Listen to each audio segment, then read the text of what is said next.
Bueno, pues volvemos a estar aquí en esta segunda mesa que tengo la suerte de liderar para poder hablar de dos aspectos que para mí son absolutamente fundamentales. En primer lugar, vamos a hablar sobre el abordaje nutricional del paciente oncológico. Cuando tenemos, como os he comentado antes, al inicio, el diagnóstico de cáncer, una de las grandes claves que nos preguntan los pacientes es: doctor, ¿qué puedo comer? ¿Qué puedo dejar de comer? ¿Hay algún tipo de alimentación que me pueda ayudar, que pueda ayudar a favorecer mi proceso oncológico hacia donde sea? Es decir, hacia la curación, hacia procesos de aliviar síntomas. Es decir, la cuestión es, ¿qué importancia tiene la nutrición desde el punto de vista para el abordaje del paciente oncológico? Cuando a mí me trasladaron esa pregunta, sí que es cierto que podemos tener nutricionistas, pero no todas tienen el conocimiento, lo que se llama el know-how de Cristina Bellido. Cristina Bellido es una psiconeuroinmunóloga,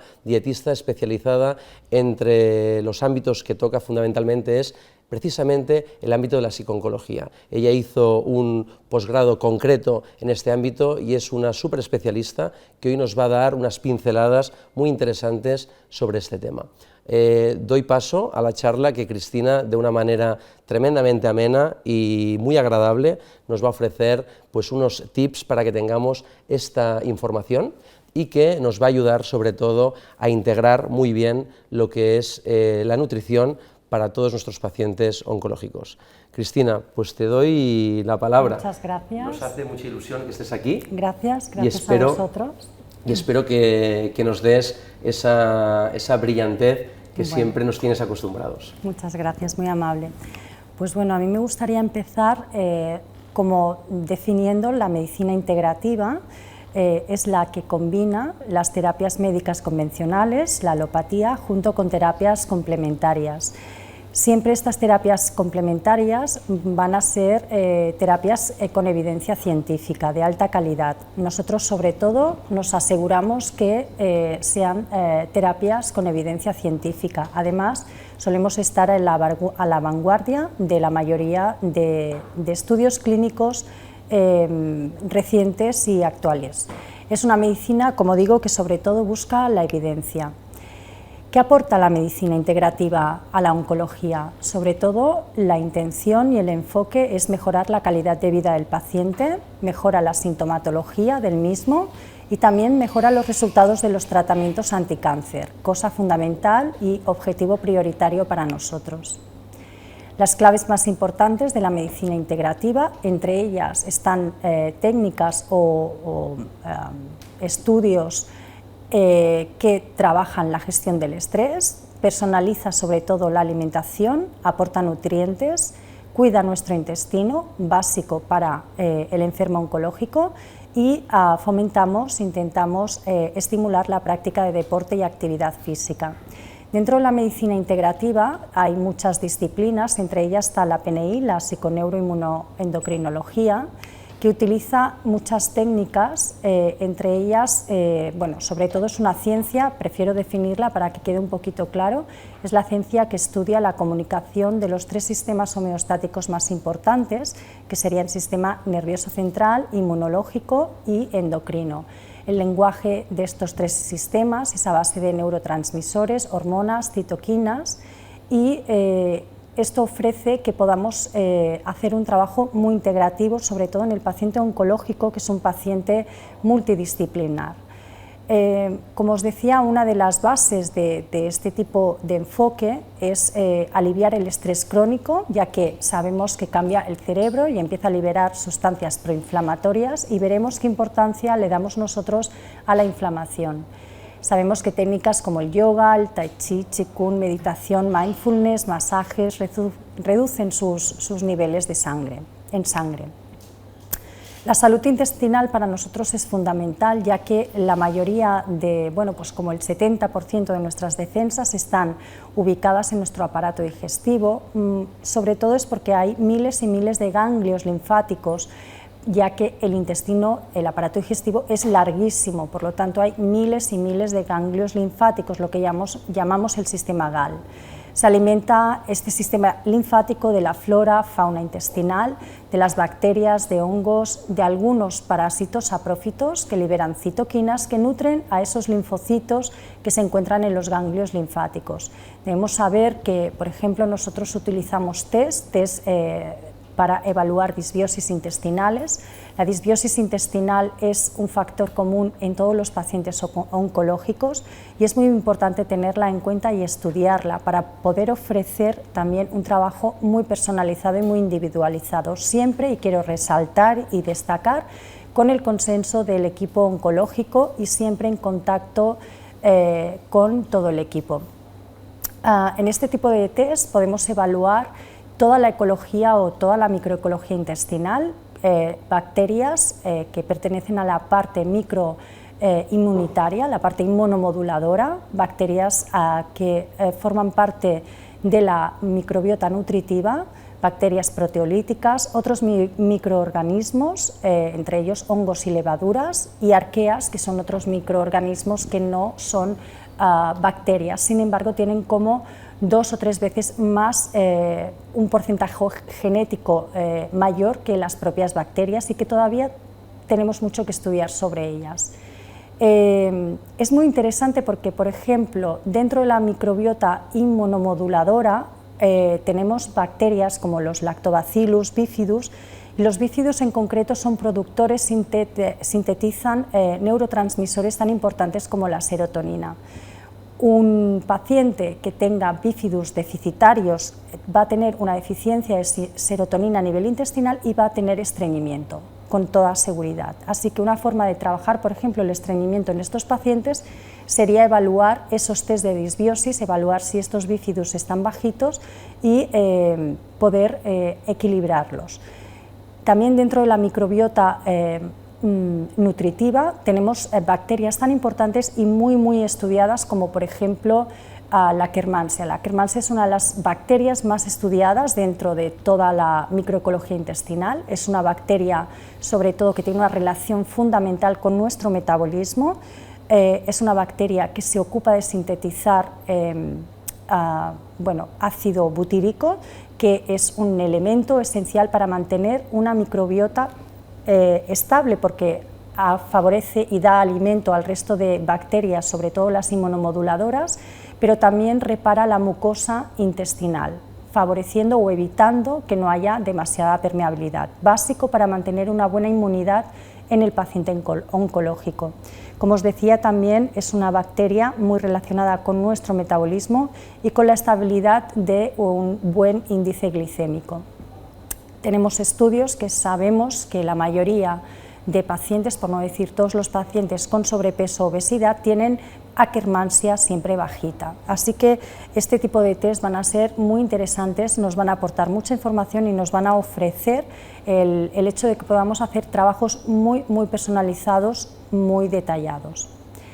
También tenemos otro tipo de test, por ejemplo los genéticos, como por ejemplo el Detox Genes, que nos van a ayudar a evaluar la fase 1 y fase 2 de detoxificación hepática. Esto es muy interesante, ya que este informe, junto con el oncólogo, nos puede ayudar incluso a modificar según qué fármacos y potenciar así, personalizar mucho mejor la farmacología en el propio paciente, pero también nos va a ayudar a personalizar la alimentación. Por ejemplo, si tenemos imaginaros, pues, una persona que tiene una fase 1 demasiado rápida. Yo siempre le explico a mis pacientes que esto es como si fuera como un pueblo, una ciudad en la que entran muchos coches porque todos los semáforos están en verde y en medio de la ciudad tenemos semáforos en rojo. Entran muchos coches, pero en medio de la ciudad se produce un atasco tremendo. Si yo necesito que esa entrada sea un poquito más lenta, sobre todo a nivel estrogénico, y esto hablando ya de oncología, de problemas de cáncer de mama, por ejemplo, es muy interesante saber que para disminuir esa aceleración, pues alimentos como las coles, la coliflor, el brócoli, pues no nos interesarían, ¿no? Cuando siempre nos han comentado que son alimentos maravillosos, que lo son, y que también tienen propiedades antioxidantes y anticancerígenas, pero sí que es verdad que evaluando la individualización al máximo detalle, podemos personalizar, ¿no? Y saber que este tipo de pacientes, pues por ejemplo, este tipo de verduras no les iría nada bien. Como digo, esto nos permite hacer trabajos muy precisos y muy personalizados. También tenemos un software farmacogenético que nos evalúa los polimorfismos genéticos junto con los fármacos, pero también con los alimentos. Hay alimentos muy básicos que ya conocemos, como por ejemplo el pomelo, como la cúrcuma, resveratrol, que pueden interactuar con la farmacología oncológica. Sin embargo, hay muchos otros que nunca diríamos y que no conocemos, y que también están contraindicados dentro de muchos tratamientos. Así que, bueno, personalizar es básico y muy importante en este tipo de paciente. Como decía, la alimentación y cáncer es un tema muy extenso. Aquí tenemos muy poquito tiempo, pero sí que quiero dejar muy claro que es una reflexión que, debido a las redes sociales y la cantidad de información, vivimos en un mundo en el que cada vez hay más información, pero contradictoriamente al mismo tiempo más desinformados. Muchos pacientes me vienen a consulta con muchísimo estrés, muy preocupados, muy confundidos, sobre todo muy confundidos, muy contrariados, porque quizás han leído o han malinterpretado o han leído artículos que no son del todo ciertos o no están bien enfocados, y vienen con muchísimo miedo de qué puedo comer, qué no puedo comer carne me va a matar, comer azúcar me va a matar. O sea, el paciente oncológico se preocupa muchísimo por la alimentación, tiene mucho miedo, y debido a este exceso de información encontramos pues aquí un problema, y es un poco parte de nuestro trabajo el hecho de tranquilizar y de flexibilizar y de dar a entender que no hay ningún alimento que te pueda matar, ningún alimento que te pueda producir cáncer. La alimentación como objetivo en nuestro trabajo sería, primero de todo, reconducirla, planificar una dieta que a mí no me gusta, sino yo siempre hablo de recomendaciones nutricionales, no de dieta. Intento que sea no glucogénica, pero adaptada al momento en el que se encuentra el paciente, es decir, si acaba de recibir el diagnóstico, si empieza quimio-radio, si está tomando según qué fármacos, si está en una fase avanzada o bien está en una fase de desnutrición, caquexia. Ahí la alimentación puede ser muy variada, por lo tanto tenemos que personalizar al máximo según el estado en general, no solamente físico, sino emocional también del paciente. Debemos conseguir con estas recomendaciones y reconducción alimentaria una buena oxigenación de las células, esto es muy interesante y básico, glucemias si puede ser de 80, con alimentos de bajo índice glucémico, alta densidad de micronutrientes, esto es básico, no significa comer mucho más, sino aumentar alimentos que tengan abundancia en vitaminas, minerales y fitonutrientes, es decir, aumentar siempre la densidad nutricional.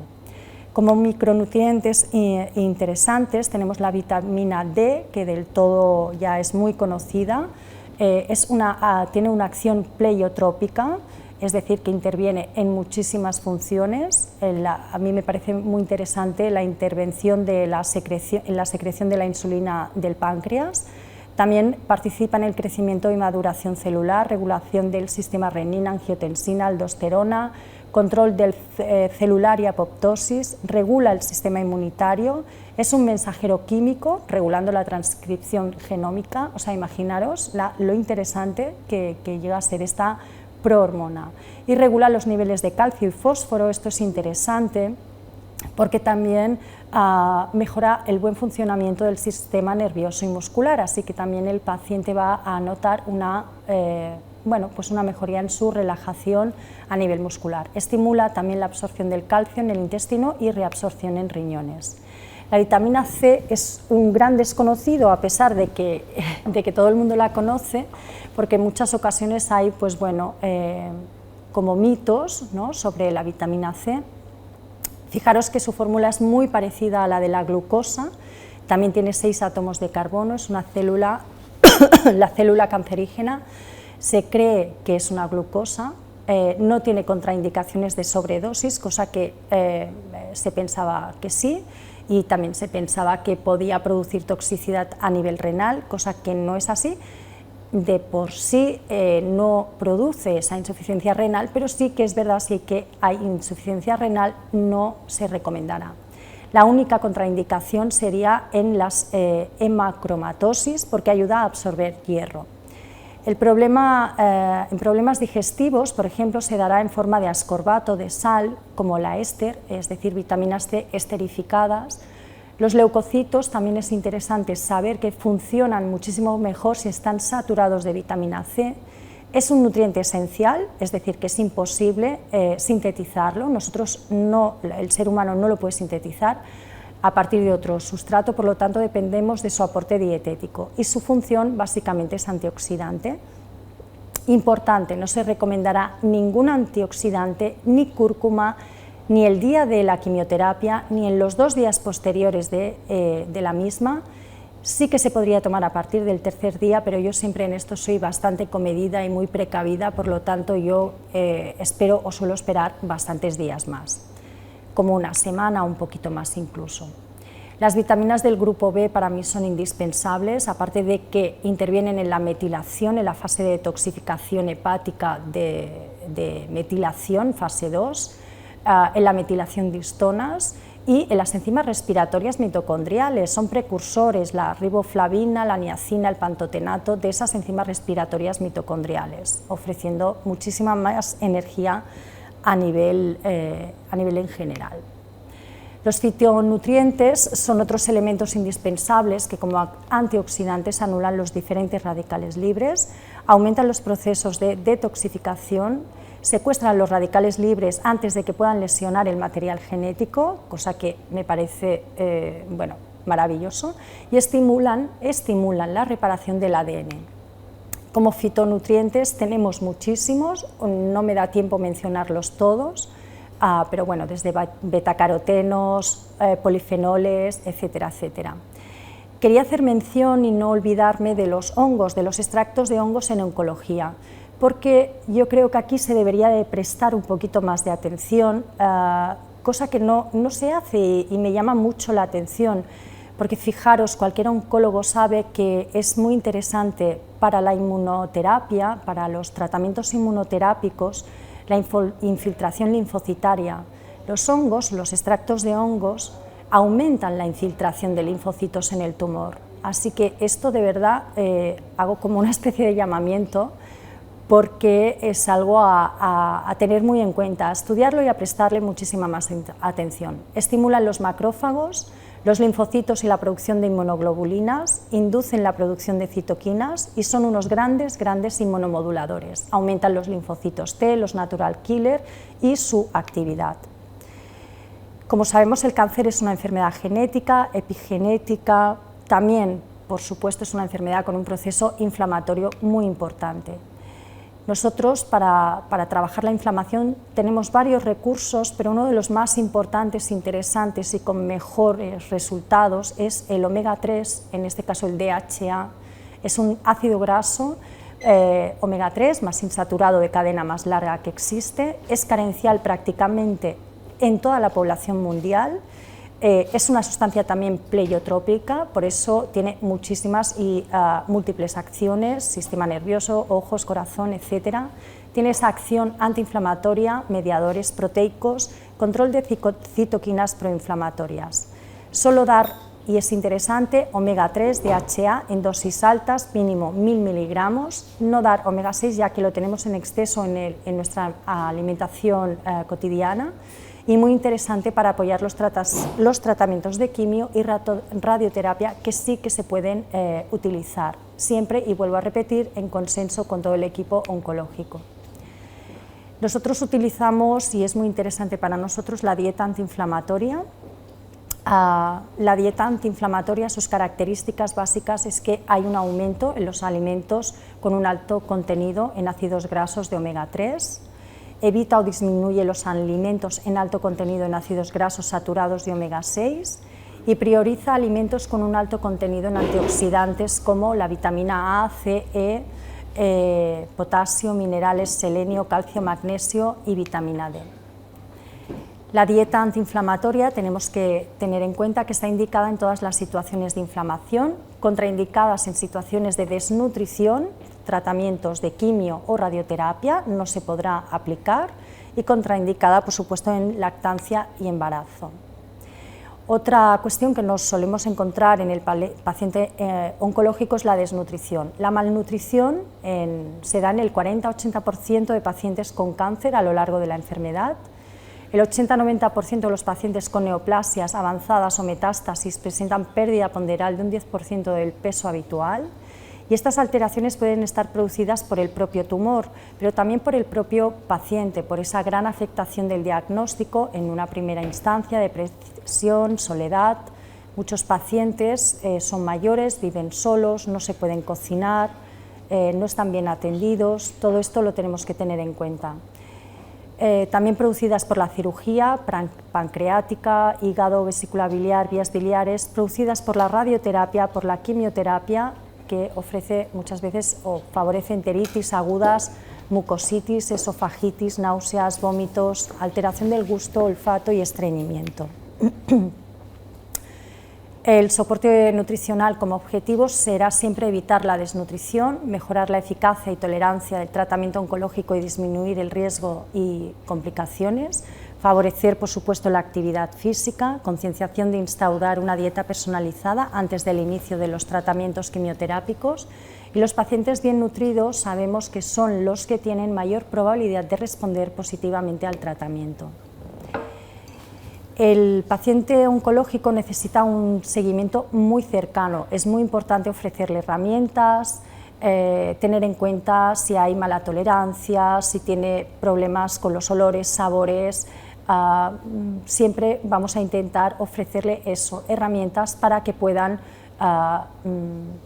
sobrellevar esta travesía del desierto, en la que lo vamos a tener que acompañar, empujar y bueno, sostener todo lo que podamos. La alimentación durante la quimioterapia va a ser muy interesante y muy importante. Vamos a intentar que el paciente consuma todos los grupos de alimentos, pero siempre teniendo en cuenta el tema de los olores, el tema de los sabores. Las proteínas siempre se van a pensar en proteínas como pescado blanco, clara de huevo, muy interesante, es albúmina, es proteína, tiene poco sabor, es un buen comodín, mejor que a veces el huevo entero. La carne de buey, por ejemplo, tiene una gran densidad nutricional, se puede triturar si el paciente no tiene ganas de masticar o no puede masticar o tiene algún problema. Y las gelatinas aportan, por ejemplo, proteínas e hidratación.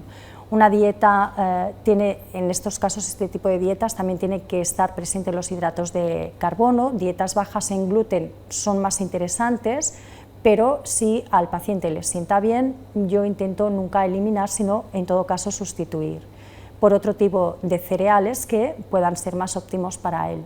Los lípidos, pues los aceites de oliva virgen, maravilloso, pero si tiene una mala tolerancia a las grasas, podemos utilizar triglicéridos de cadena media o corta, por ejemplo el aceite de coco. Las frutas siempre mejor cocinadas, en compotas, que crudas. Las verduras, vamos a evitar verduras como el brócoli, coliflor, que sentarán mal por los sabores tan fuertes. Utilizar verduras con un sabor un poquito más suave. Bebidas, pues agua, por supuesto, licuados, frutas sin sabores fuertes, caldos vegetales, caldos de huesos, muy interesante por su aporte en ácido hialurónico, colágeno, etc. Y las infusiones siempre con el consenso oncológico, del equipo oncológico, porque no todos los pacientes pueden utilizar según qué infusiones, igual que según qué suplementos. Entre las sesiones de quimioterapia es cuando podemos intentar, porque aumenta la tolerancia digestiva, intentar aportar otros nutrientes como por ejemplo las legumbres, el huevo entero, el pescado azul, los frutos secos.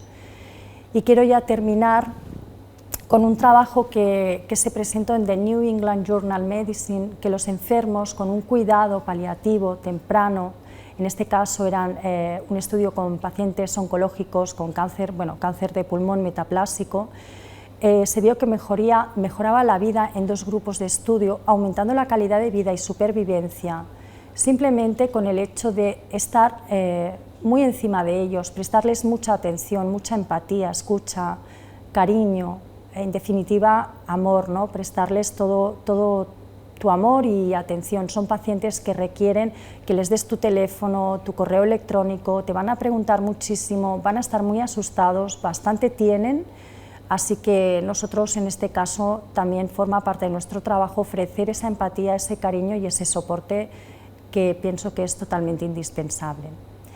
Y bueno, hasta aquí y espero que os haya aportado alguna cosa interesante para vosotros y ya está. ¿Vale? Muy bien. Bueno, pienso que ha sido, desde mi punto de vista, creo que los aplausos se están oyendo por streaming y es evidente que ha sido una charla extraordinaria, ha sido una charla con un nivel científico y sobre todo una charla que a mí lo que me ha parecido ha sido que la palabra clave es la personalización, ¿no? Creo que si tuviéramos que poner un titular a la charla es la complejidad de la nutrición se basa en la complejidad del paciente oncológico, pero porque el paciente oncológico, lo que decíamos antes, hace un journey, ¿no? Hace un viaje y en ese viaje es pre-intervención farmacológica, post-intervención farmacológica, inmunoterapia, quimioterapia. Bien, vamos a proceder a realizar algunas preguntas que nos hacen por el chat, ¿sí? A ver, tenemos por aquí una pregunta que nos hacen desde Zaragoza y nos comentan la siguiente, que es sobre el tema de la vitamina D, ¿no? Hablan sobre dosificación, qué tipo de alimentos consideras que son más interesantes y luego, bueno, así como está formulada sería, voy a hacer un resumen, sobre qué dosis de vitamina D, si tiene que existir una sobredosificación de vitamina D, bajo tu punto de vista, y si se tiene que suplementar siempre la vitamina D en cualquier paciente oncológico. A ver, no siempre se tiene que suplementar al paciente oncológico con vitamina D, hay que mirar, por supuesto, sus analíticas. La vitamina D es una vitamina liposoluble, por supuesto, si tiene un alto índice, o sea, los índices son correctos, los valores de referencia aquí en España son creo que hasta 100, 120.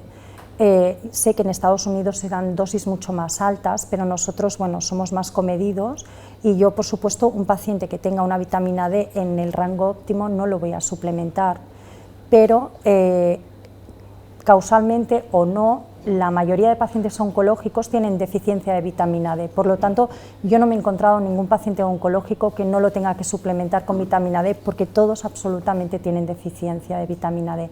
Y las dosis va a depender de esa deficiencia. Nosotros jugamos con dosis de 10.000 unidades internacionales, pero pueden ser 1.000 unidades internacionales, 3.000, va a depender del paciente. Como digo, es muy importante la personalización y quiero aquí hacer hincapié en que no nos tenemos que fiar lo que leemos quizás en las redes sociales, tómate esto porque te va a ir estupendo, o mi amiga ha tenido pues un cáncer de mama y le ha ido estupendo tomar tal. No os toméis absolutamente nada, siempre bajo supervisión profesional y con el consenso del equipo médico oncológico, siempre. Otra pregunta que tengo es la de sobre el tema de las dietas antioxidantes y antiinflamatorias como medida de tratamiento para los pacientes que están de per se estresados por el simple hecho de tener un cáncer.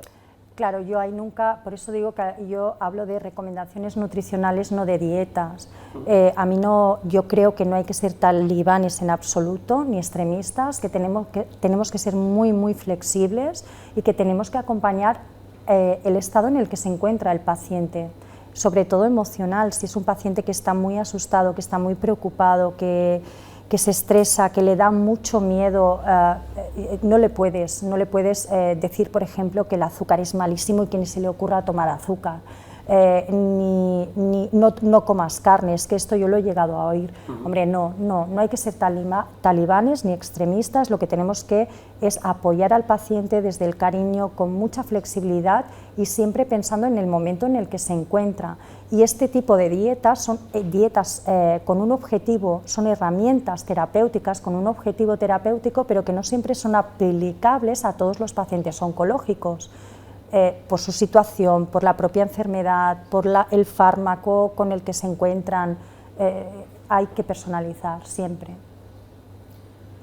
Muy bien, pues dejaríamos aquí la primera charla a cargo de Cristina Bellido. Ha sido un placer y Gracias. Esperamos poder contar contigo para las próximas jornadas porque ha sido una charla de un altísimo nivel. Bueno, Muchas muchísimas gracias, muy amable.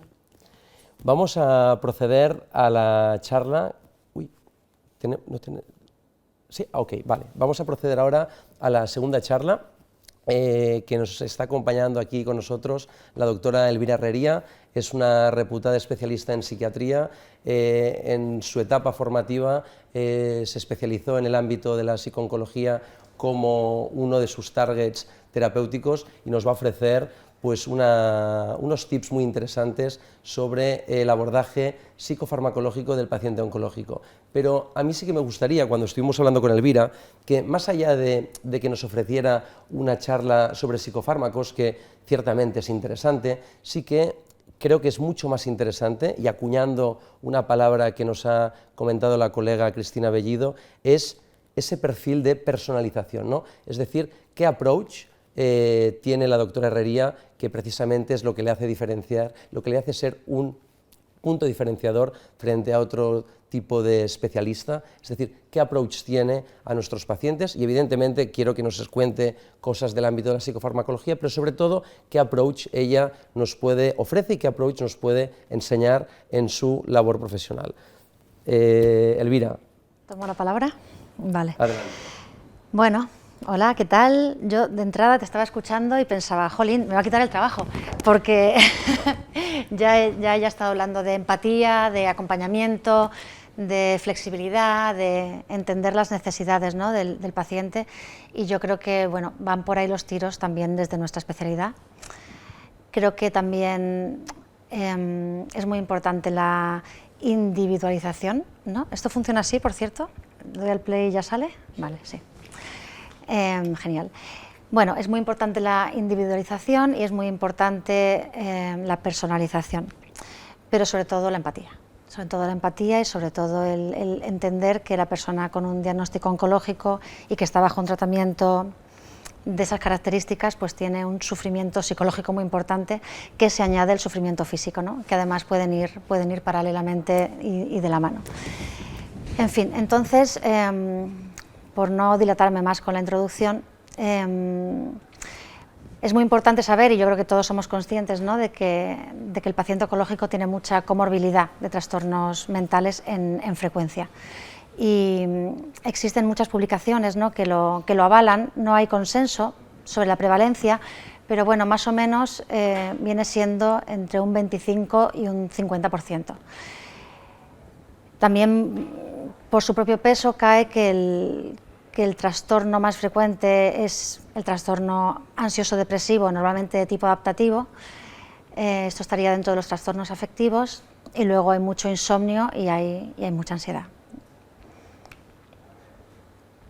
Aquí traigo un estudio multicéntrico de prevalencia, simplemente para hacernos una idea de lo que es la frecuencia, ¿no? El adaptativo gana por goleada con un 32%, luego tenemos la depresión mayor, el trastorno mental orgánico, bueno, a veces por el tratamiento o por el propio cáncer también puede haber un déficit cerebral que haga que haya un trastorno mental de tipo orgánico, luego los trastornos de la personalidad que también se dan. El trastorno de ansiedad aquí sale bastante abajo, pero yo creo que en el adaptativo ya incluye la ansiedad o el ánimo deprimido. Y aquí en el total pues sale pues que casi la mitad de la muestra tenía un diagnóstico, una comorbilidad psiquiátrica, ¿no?, más allá del diagnóstico oncológico. Una de las cosas que son interesantes de subrayar es que a veces se puede pasar por alto la sintomatología psiquiátrica porque confluye con la sintomatología orgánica, ¿no? Entonces, primero que muchos síntomas orgánicos en la enfermedad oncológica se parecen a síntomas de ansiedad y de depresión, y luego además que se ha normalizado exageradamente, ¿no?, la presencia de estos síntomas, ¿no? Es como que, bueno, que ya es normal que el paciente esté ansioso, que el paciente esté triste, que el paciente esté asustado y a veces, bueno, pues quizás no se le da la importancia que realmente tiene. Luego también hay un tercer factor en el diagnóstico, ¿no?, que es atribuir que son consecuencias de la propia enfermedad o de los tratamientos los síntomas que está pasando la persona, ¿no? Véase el insomnio, la anorexia o ciertas cosas que ahora veremos. Entonces esto hace que haya un diagnóstico insuficiente y también un insuficiente tratamiento, ¿no? Aquí también me gustaría puntualizar, ¿no?, que en una situación de emergencia, ¿no?, si de repente viene un bombero, se ha quemado un edificio, o en una situación de alarma, los servicios de emergencia se ponen en acción inmediatamente, y al minuto 1 ya hay un psicólogo hablando contigo, y al minuto 1 te están poniendo un diazepam en la boca y no te han hecho falta ningún diagnóstico tampoco, ¿no? Quiero decir que quizá también para confortar al paciente tampoco hay que dar tantos pasos previos, y quizás se podría prever que la persona va a tener problemas para dormir, que va a tener problemas para comer, y que quizá también incluso de entrada se podría ofrecer un tratamiento de rescate, ¿no? Antes incluso de ver si la persona llega o no a desarrollar un cuadro. Creo que incluso por confort se podría ofrecer, pero bueno, esta es una opinión mía personal y quizá no todo el mundo la comparte. Bueno, en la depresión en el paciente oncológico, para mí el diagnóstico es un momento clave porque es cuando te da el golpe la enfermedad, y cuando tienes que empezar un proceso adaptativo y de duelo y de digestión de toda una serie de cosas que están pasando, ¿no? Pero luego también la evolución, el tratamiento y todo lo que va pasando, pues es que llueve sobre mojado, ¿no? Después del golpe inicial, pues vienen un montón de microgolpes y de maxigolpes, pues en función de cómo vaya también evolucionando la enfermedad. Entonces nos encontramos con un estresor de categoría máxima, donde uno se tiene que enfrentar a su mortalidad, donde uno además no tiene normalmente un espacio para hablar de sus miedos, porque tiene miedo de entristecer a la familia, de agobiar a su marido, a su mujer, a sus hijos, donde encima socialmente lo que está bien es como ser fuerte y lúchalo y tú puedes con esto, ¿no? Y como que hay una ideología social detrás de todo esto que no facilita que la gente se pueda expresar, y también creo que ahí es muy importante el papel del especialista, ¿no? Donde uno realmente tener un espacio para poder hablar de todo este malestar, que es evidente que está y que muchas veces uno se esfuerza en camuflar o en tapar de alguna manera, ¿no? Bueno, por no irme, hay cambios cuando hay una patología de este tipo, unos cambios importantísimos en la esfera física, es decir, pasas de encontrarte bien a encontrarte fatal, que eso ya de por sí te deprime, incluso cuando tienes una gripe larga ya te deprimes, pues imaginaros si una enfermedad que se prolonga en el tiempo, que puede ser meses o años, en el mejor de los casos. Hay importantes cambios a nivel psíquico y luego muchos cambios sociales. A veces tienes que dejar tu puesto de trabajo, cogerte una baja, la gente no te mira igual, no participas en la vida social de la misma manera, a lo mejor no puedes ni disfrutarla ni quieres, todo el mundo ya te mira diferente. Entonces el 50% para mí, ya te digo, incluso se queda corto, de los pacientes oncológicos acaban presentando algún trastorno psiquiátrico a lo largo de la enfermedad, y bueno, insistimos en que el trastorno adaptativo con ánimo depresivo también es el fundamental. Voy medio para... Bueno, por no repetir lo mismo, ¿no? Es un evento estresante y luego además la evolución de la enfermedad pues añade un extra estrés. Luego hay unos factores de riesgo que siempre se hablan, ¿no? De que cuando hay más riesgo de que desarrolles un trastorno mental, ¿no? En este caso, bueno, se dice que hay mayor porcentaje en mujeres, los jóvenes también les puede pasar más, quizás más duro enfrentarte a la muerte, ¿no? Cuando eres joven que mayor. Antecedentes en la familia de depresión o de estado de ánimo, antecedentes de consumo de tóxicos, un apoyo social bajo, que haya en la enfermedad una incapacidad física funcional, que haya dolor o cansancio, eso es machacante para el estado de ánimo. estar en tratamiento, es decir, durante el tratamiento de quimioterapia o incluso durante el tratamiento paliativo, pues eso también estás en un momento como más delicado, ¿no? Que cuando estás en controles o en seguimiento o en una fase diagnóstica, luego que haya habido pérdidas recientes y un distrés existencial. Bueno, ¿por qué es importante el diagnóstico también de la depresión en el paciente oncológico? Bueno, pues es importante porque también afecta mucho en el pronóstico y en la evolución del caso, ¿no? Igual que un paciente bien nutrido tiene mejor pronóstico, un paciente que no está deprimido también tiene mejor pronóstico. Y aparte de unas implicaciones incluso económicas, ¿no? Porque el ingreso hospitalario va a ser más breve, la enfermedad va a evolucionar mejor. Va a haber un mayor cumplimiento terapéutico, ¿no? Una persona deprimida puede eventualmente saltarse una sesión de tratamiento o no hacer caso de las recomendaciones nutricionales, con esto que afecta mucho en la calidad de vida y en la supervivencia. Luego también, lo he mencionado de refilón antes, el diagnóstico es más frecuente, hasta 2 o 3 veces en personas que sufren dolor. Como hemos comentado, la depresión tiene una prevalencia que es variable según los estudios. En España se dice que es entre un 15, un 16 y un 49%. Pero hay una confusión, que hay muchos síntomas somáticos de la depresión, también los presenta el paciente oncológico per se, ¿no? Estos serían, por ejemplo, la anorexia, la astenia, la pérdida de peso, el insomnio, el enlentecimiento psicomotor, la pérdida de interés sexual.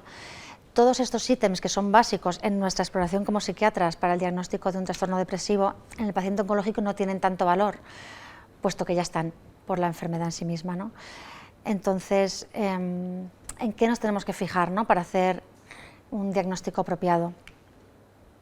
Bueno, yo creo que aquí el ítem primero es el estado de ánimo deprimido la mayor parte del día, y luego una disminución acusada de interés o de la capacidad hedónica, ¿no? La capacidad para el placer en todas o en casi todas las actividades, ¿no? Una energía, una desilusión, tristeza, melancolía, ¿no? Para hacer un diagnóstico DSM by the book habría que tener 5 de estos ítems, mínimo 2 semanas, pero bueno, yo creo que también a veces fluctúan, van, vienen y hay que estar atento de preguntarlos y de verlos, porque también puede haber momentos, cosas larvadas, cosas que se van desarrollando poco a poco. Hay gente que tiene un episodio muy marcado, muy rápido, muy agudo, y hay gente que sufre más un dolor insidioso y como un dolor sordo, ¿no? que les va minando el ánimo, y creo que es importante que un especialista lo valore, ¿no? Así, para que todos lo sepáis, ¿no? La apariencia depresiva, el aislamiento social o reducción de la expresión verbal, la agitación o el enlentecimiento psicomotor casi a diario, melancolía, autocompasión, sentimientos de inutilidad o culpa, excesivos o inapropiados. Yo creo que siempre son excesivos o inapropiados, ¿no? En este contexto, porque los hay mucho, pero nadie tiene la culpa, ¿no? La baja reactividad, incapacidad para levantar el ánimo, y pensamientos recurrentes de muerte, ya sean por miedo a la muerte o incluso ideación suicida, que parece una paradoja, ¿no? Pero hay gente que piensa en suicidarse por miedo a la muerte, ¿no? Es como, ya me tiro yo, ¿no? No aguanto este calvario hasta que me muera, prefiero adelantarlo, ¿no? Que esto sería también un ítem clínico bastante fluorescente, ¿no? de depresión. Luego también, incluso en el paciente oncológico, hay que valorar que hay también diagnósticos diferenciales y que pueden estar pasando otras cosas, ¿no? Esto también es del libro de diagnóstico de la depresión, lo digo un poco de refilón, pero bueno, hepatitis, mononucleosis, enfermedades infecciosas en general, y luego también enfermedades autoinmunes podrían dar un factor de confusión, ¿no? A la hora del diagnóstico. En el diagnóstico diferencial también hay que valorar, pues, los trastornos endocrinos, que esto haya síndrome neoplásico o no, pero el hipertiroidismo, hipoparatiroidismo, diabetes, Cushing, Addison, los trastornos neurológicos, Parkinson, Huntington, esclerosis múltiple, Alzheimer, cardiovasculares, demencia, otras neoplasias concomitantes que pueda haber, trastornos metabólicos, todo eso, bueno, en las analíticas que se le hacen al paciente, que son completas, hay que prestar también atención que no estén pasando más cosas. Y tanto el especialista en psiquiatría como en oncología pues tiene que estar pendiente de estas situaciones. Y ahora vamos un poco al kit de la cuestión, ¿no? El tratamiento. ¿Qué hacer en el caso del tratamiento oncológico? ¿Voy bien de tiempo? Pues muy bien. Vale, veo. Relojes, gente mira el reloj. ¿Vosotros también miráis al reloj? No me enrollo. Sí. Vale. Las claves de tratamiento, como siempre, es lo que comentábamos, ¿no?, al principio, ¿no?, la individualización del tratamiento y ver a quién tenemos delante y qué es lo que necesita esa persona. Hay gente que es más amiga de los fármacos, hay gente que menos, hay gente que es más ansiosa, gente que menos, gente que tiene mucho miedo a sufrir, gente que le gusta más ser más estoica, y hay que tener, bueno, pues mucha finura en identificar qué tipo de persona tenemos delante para ofrecer la mejor estrategia, ¿no? Entonces, bueno, primero la relación médico-paciente, que en ese sentido es clave, ¿no?, tanto con el especialista en oncología como con el psiquiatra. Se tiene que basar en la veracidad y en la confianza, y luego en el respeto y la sensibilidad. Y luego hacer una atención global, ¿no?, igual que el psiquiatra tiene que fijarse en que la persona tenga apetito y así también apoyar al especialista en nutrición, pues y viceversa, ¿no? Yo creo que todos tenemos que hacer un gran equipo para dar un tratamiento multidisciplinar, ¿no?, y completo a una persona con necesidades en muchas esferas médicas. Y luego, pues un seguimiento estrecho, pues para ver cómo va evolucionando, cómo van sentando los tratamientos y cuál es la respuesta, ¿no? Luego, bueno, el tratamiento, hablando a grandes rasgos, hay varios tipos de tratamiento, ¿no? Los biológicos y los psicológicos. Evidentemente, siempre el tratamiento combinado es el mejor. Siempre es mejor psicológico que nada o farmacológico que nada, pero siempre va a ser también mejor la combinación de los dos tratamientos, y hay varios estudios que lo avalan. En el campo de los tratamientos biológicos tenemos evidentemente la farmacoterapia, y luego tenemos la TEC, que bueno, que hay que mencionarla, la verdad, porque tiene también un valor y un sentido en algunos casos, y está bien que los médicos nos acordemos de que existe, pero bueno, en la mayoría de los casos pues solemos decantarnos por un abordaje farmacológico que es un poco menos impactante, digamos, y a veces pues también más fácil de aplicar. La elección del fármaco pues se va a basar en varias cosas, ¿no? En el perfil de síntomas del paciente. Pues como hemos dicho, ¿no?, si un paciente no es lo mismo que tenga insomnio y anorexia o que tenga baja energía y esté letárgico, ¿no? Entonces, en el perfil de síntomas, en el potencial beneficio, es decir, también hay que valorar siempre el riesgo-beneficio, como en todos los tratamientos en medicina, la tolerabilidad y bueno, pues eso, la estrategia, ¿no?, que hay que diseñar individualizada. Los fármacos que han demostrado mayor eficacia pues son los inhibidores selectivos de la recaptación de serotonina, la mirtazapina y los antidepresivos duales, ¿no? Los tricíclicos no los solemos usar, son fármacos que tienen un perfil de interacciones complicado. Es verdad que son muy eficaces, y si no hay interacciones y en otras situaciones son fármacos que tienen un valor, pero en este contexto serían más bien una red light, ¿no?, que si acaso el especialista con mucho cuidado podría planteárselo, pero no sería desde luego la primera elección, y más bien se intentarían evitar por efectos secundarios y por interacciones medicamentosas. Bueno, en el tratamiento farmacológico lo que se ha estudiado más son los inhibidores. Hay principalmente muchos estudios con paroxetina y fluoxetina, pero porque son los que llevan más tiempo en el mercado, aunque yo creo que ya a estas alturas hay cosas que los han superado, aunque la bibliografía todavía va un poco por detrás, ¿no?, porque bueno, pues por el tiempo que llevan en el mercado todavía no hay tantos estudios. La fluoxetina y la paroxetina tienen más interacciones que otros fármacos, ¿no?, con el citocromo P450, y aunque tiene un valor muy importante, pues quizá el citalopram, el escitalopram y la sertralina de los inhibidores serían los más interesantes como primera elección, ¿no?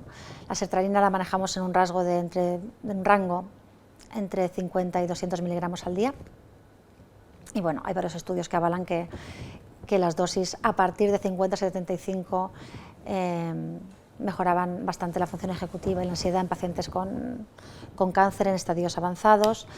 En dosis menores realmente no tienen demasiado interés. La paroxetina es un gran antidepresivo, pero en mujeres con cáncer de mama se ha visto que interacciona con el tamoxifeno y como hemos dicho, inhibe el citocromo P450 y es una opción también, yo creo que para dejarla en una segunda línea, puesto que ahora se han desarrollado nuevos fármacos que son ciertamente más seguros. Entre los tratamientos duales, pues tenemos la venlafaxina, la desvenlafaxina y la duloxetina. La desvenlafaxina es interesante, especialmente a las mujeres con cáncer de mama en tratamiento con tamoxifeno, porque es el que menos interacciona y el beneficio es notable, es un fármaco que va bien, que tenemos experiencia y manejo y da buenos resultados. La venlafaxina también es un fármaco muy interesante y que hay un poquito más de flexibilidad en la posología de cara a la titulación y a la escalada, con lo que también es una elección buena, aunque hay que tener precaución con pacientes con cardiopatía, porque hay riesgo de que suba la tensión. Entonces, los tratamientos quimioterápicos a veces también dan este efecto y la venlafaxina puede ser controvertida. Y luego para pacientes con un perfil con más dolor, la duloxetina es el que preferimos utilizar por el perfil de sensibilización central y mejora los síntomas de la experiencia dolorosa, ¿no? Bueno, también un fármaco que está cogiendo fuerza últimamente y a mí me gusta mucho y lo estoy usando bastante es el bupropion, porque tiene un perfil activador y energizante y hay muchas personas con trastorno oncológico que tienen la energía muy baja, ¿no? y sienten que no son capaces de hacer nada, ni siquiera lo más básico. Y este es un fármaco que puede disminuir esta sensación de fatiga y dar un poquito de ganas de hacer cosas, un poquito de energía.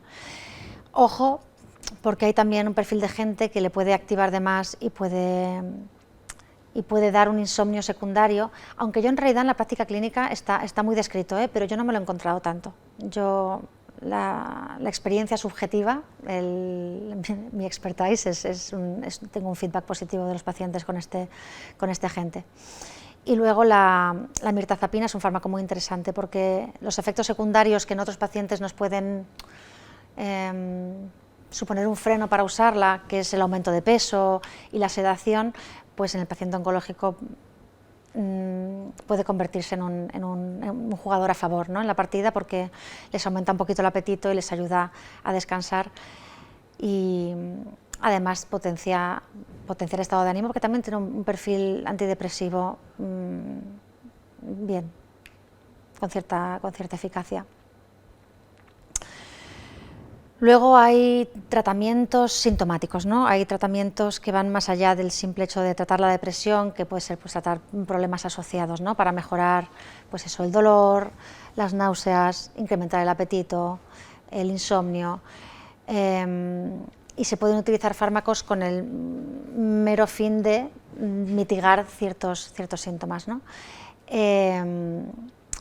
Aquí hablamos del metilfenidato, que es un estimulante, un anfetamínico, que tiene interés porque, bueno, pues también por el aumento de la energía y luego también tiene un potencial potencia el efecto analgésico de los mórficos. Entonces, yo creo que el uso de este fármaco es un poco ya más en un manejo paliativo, pero hay que tenerlo en cuenta como un agente interesante y que no hay que tenerle miedo porque tiene un valor eficaz, ¿no?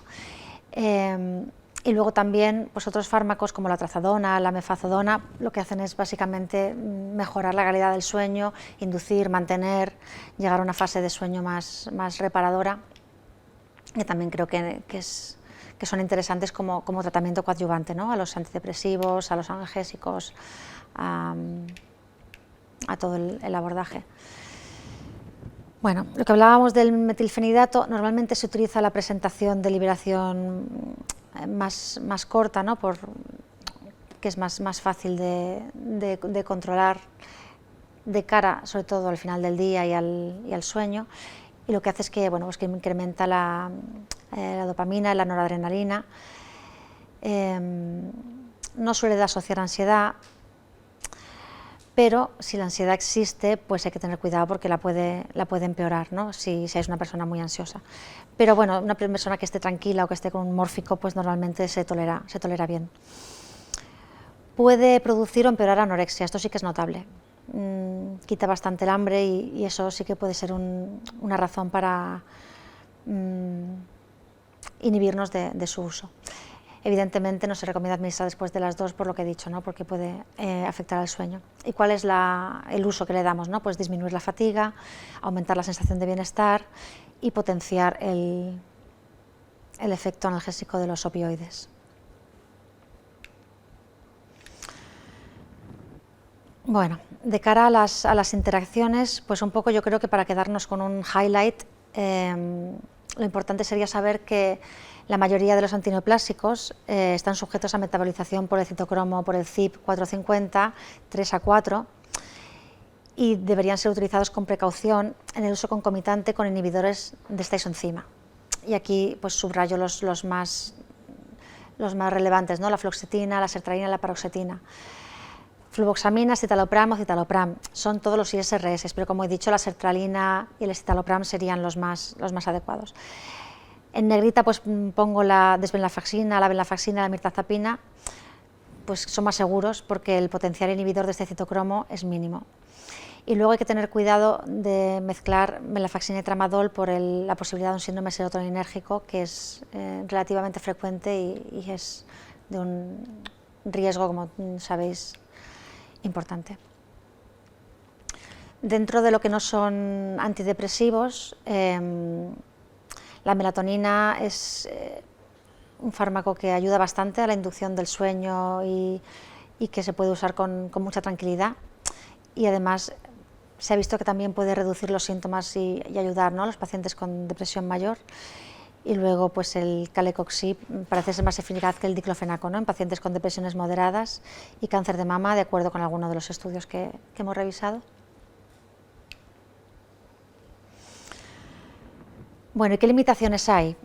Esta bibliografía, ¿qué limitaciones tiene? Bueno, primero que lo que he explicado antes, ¿no?, que los fármacos que más se han estudiado son los ISRS porque llevan muchos más años en el mercado y son los que más bibliografía hay. Entonces falta literatura con fármacos duales, con combinaciones, con potenciaciones. Muchos artículos, la población diana era mujeres con cáncer de mama, entonces hay muchos tipos de cánceres diferentes, ¿no?, y mujeres, hombres, linfomas hematológicos, cerebrales, o sea, hay una variedad de patología oncológica brutal y los estudios, pues, hay mucho target en población mujer diana, cáncer de mama, y eso también me parece una limitación de cara a poder hacer unas recomendaciones específicas. Y bueno, como en ciencia no se puede parar de seguir estudiando, hacen falta más estudios que evalúen la eficacia y la tolerabilidad de los nuevos tratamientos antidepresivos y yo creo que el uso de estrategias combinadas sería muy interesante, que hubiera más literatura. Y en fin, como colofón, pues comentar que la depresión es tratable, incluso en el final de la vida, y que bueno, es tratable y que debe ser tratada, que es nuestra obligación y que es una necesidad y una urgencia que se atienda a esta patología en el paciente oncológico. Bueno, muchas gracias, Elvira. Una vez más, los aplausos y los silbidos están en streaming, no paran, ¿eh? Estamos parando la calle Marquesa porque hay un aluvión de personas disfrutando de esta super charla. A mí me surgen dos grandes preguntas, ¿no? La primera va en la línea, sobre todo, de la farmacogenética, ¿no? Hoy en día hay laboratorios, ¿no?, que se están especializando en farmacogenética y, por lo tanto, que van en la dirección de ensayar esos fármacos más especializados para cada paciente, ¿no? ¿Tú qué opinión tienes? ¿Qué te parece este tema? Porque creo que yo te diría que en los últimos 3 años hemos tenido en consulta... Es que vamos tarde, porque la medicina de precisión es el futuro, ¿no? Y ya se está empezando a utilizar en anestesia, se está empezando a utilizar en muchas especialidades y yo creo que es fundamental empezar a aplicarlo, evidentemente supongo que en oncología, pero en psiquiatría para la respuesta a los psicofármacos sería interesantísimo empezar a incorporar estas herramientas, ¿no? Yo creo que vamos un poquito por detrás de otras especialidades, como habitualmente pasa en la psiquiatría, vamos un poquito por detrás, pero evidentemente el interés es indiscutible. Y luego otra pregunta que a mí me parecería también interesante es, al igual que lo que es el tema de la estimulación transcraneal profunda, ¿no?, que tú tienes bastante conocimiento al respecto, ¿qué opinas y qué labor podría tener, si es que tiene, para los síndromes de sensibilización central en el paciente oncológico, ¿no? Es decir, esos pacientes que ahora con la inmuno nos estamos encontrando, que la inmunoterapia está cronificando al paciente. Es decir, el paciente oncológico en el siglo XXI creo que ha dado un salto a la cronificación, a la cronicidad, disculpa. Partiendo de esta base, estamos viendo en consulta mucho síndrome de sensibilización central, que quiere decir pacientes que vienen con mucha fatiga, con dolor. ¿Qué papel podría tener herramientas, por ejemplo, como...? Me alegro de que hagas esta pregunta. No, a ver, no lo he incluido en la presentación porque no quería contar mi libro, por decirlo así en broma, pero es verdad que sí que utilizo yo la estimulación transcraneal, magnética y eléctrica, y precisamente el paciente tipo ideal es un paciente que quieres evitar la polimedicación, que quieres evitar los efectos secundarios en las interacciones y que tiene una eficacia demostrada tanto en trastorno depresivo como en dolor crónico y como en el síndrome de sensibilización central. Hay también cada vez más publicaciones que avalan esta herramienta y de hecho, bueno, ahora pues se ha puesto no sé si se ha puesto, se está poniendo una máquina en el Hospital del Mar, han comprado una también en el Clínico de Zaragoza para empezar a utilizarla desde luego en el paciente psiquiátrico, y yo creo que precisamente el paciente oncológico sería un candidato ideal para hacerlo porque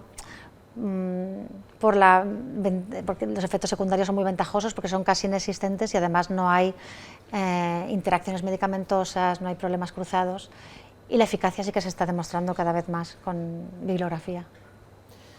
Por último, me gustaría también comentar una pregunta, ¿no?, que viene a tenor de un caso que precisamente comentamos en consulta el otro día, que era una paciente oncológica que estaba embarazada, por lo tanto, paciente embarazada, oncológica, con mucho dolor, que estaba con dosis importante de mórficos, de tramadol.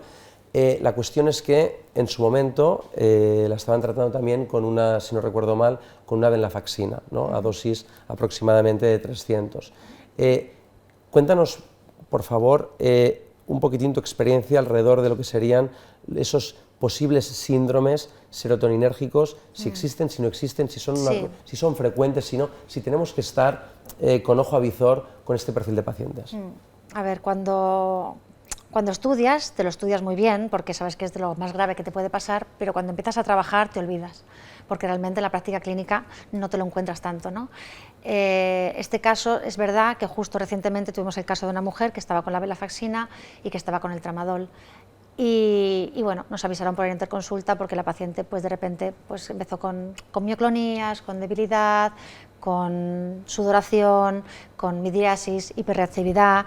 Enseguida la fuimos a valorar y bueno, efectivamente diagnosticamos un síndrome serotoninérgico.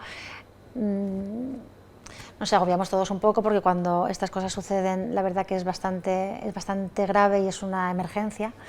Y sí que hay que estar alerta, sobre todo pues eso, a la hiperexcitabilidad, a la hiperreflexia, a los movimientos anormales. Tampoco hay que agobiarse porque es verdad que no es frecuente. pero claro, como todo, ¿no? Te lo encuentras, ¿no? Igual que las neutropenias con las clozapinas, te las encuentras y hay que saber de esta interacción, ¿no? De los mórficos, la venlafaxina, como que realmente está bien poner ahí un ojo, una nota mental para acordarnos todos, y espero que esto os pueda servir de refresco y prestarle atención. Bueno, Elvira, muchas gracias, ha sido un placer contar contigo y nada, pienso que hemos tenido una mesa extraordinaria, de un nivel que diríamos nivel top, y os agradezco mucho que os habéis preparado unas charlas extraordinarias, de primer nivel, y creo que la gente la ha sabido valorar en streaming. Tenemos ahora muchísima gente que está interaccionando con nosotros y realmente pues os vuelvo a agradecer por ya tercera vez o cuarta vez que sigáis contando con nosotros para sucesivas jornadas. ¿De acuerdo? Al revés, gracias por invitarnos, ¿no? Pues hasta la próxima, y a partir de ahí voy a dar paso al doctor Juan Muñoz, es el codirector de Institut MIM y también codirector de la sexta jornada de atención multidisciplinar al paciente oncológico. El doctor Muñoz es un reputado especialista en reumatología y, lógicamente, es una persona que es un alma mater de este curso, y a partir de ahí nos va a ofrecer dos charlas que van a ser de un interés capital. Muchas gracias y hasta ahora.